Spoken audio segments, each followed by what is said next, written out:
Over the years, hybrids have not exactly been the most popular purchase. However, that could all change. On this edition of Test Drive, the Infiniti M35h.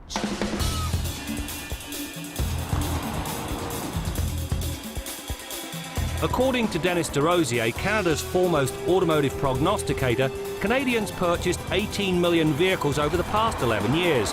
Of that number, just 58,000 were hybrids.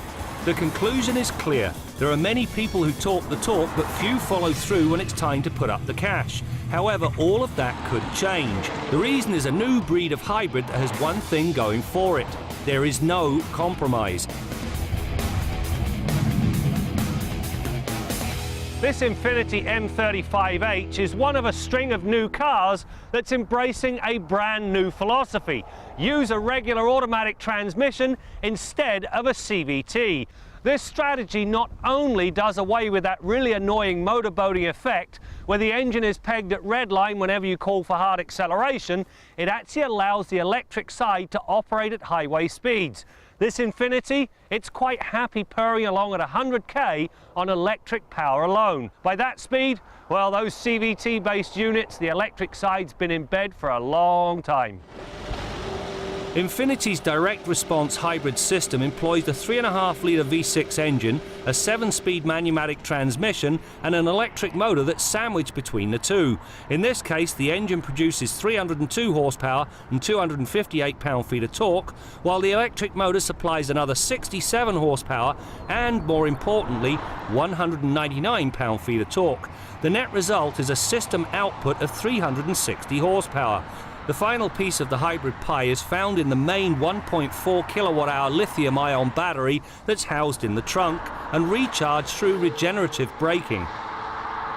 The ability for this car to run on electric power at highway speeds as well as when prowling suburbia is what explains the tremendous fuel economy numbers. But that only tells a part of the story. The other half, this car, I've actually driven 23% of the mileage total so far on electric power alone. Now that tells the economy story. On the flip side, there's the performance story. This thing, it'll run to 100k in 5.5 seconds, and it does the 80 to 120 passing move in under 4 seconds. Now that is world class, hybrid or otherwise. The secret to the M35h's proficiency boils down to a pair of clutches. The first separates the engine from the electric motor, the second sits between the motor and the transmission. Depending upon how the clutches are opened and or closed, the setup allows the electric motor to drive the car, the motor and engine to work together, or the engine to power the vehicle alone.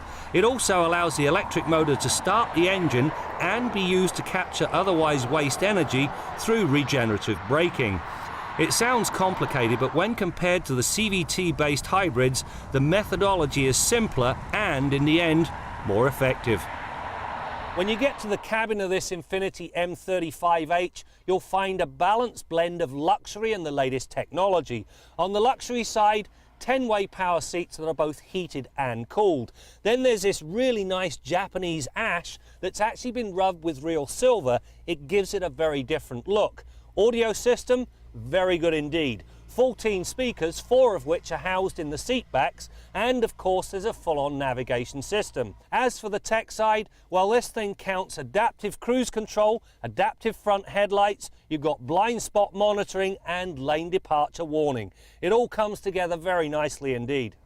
There is a dial on the center console that allows the driver to select economy, standard and sport driving modes, along with another designed to minimize wheel spin in snowy weather. For the most part, the standard mode is the right choice. The economy mode blunts the performance edge too much, while the sport mode places too much emphasis on outright performance and at the expense of economy. As for the rest of it, well, the hybrid handles just like its regular sibling. In fact, only the spongy brake pedal gives the game away. This M35h delivers on all fronts. It's got luxury, excellent fuel economy and superior performance. In other words, the best of all worlds, and that explains why hybrid sales, well, they should start to blossom.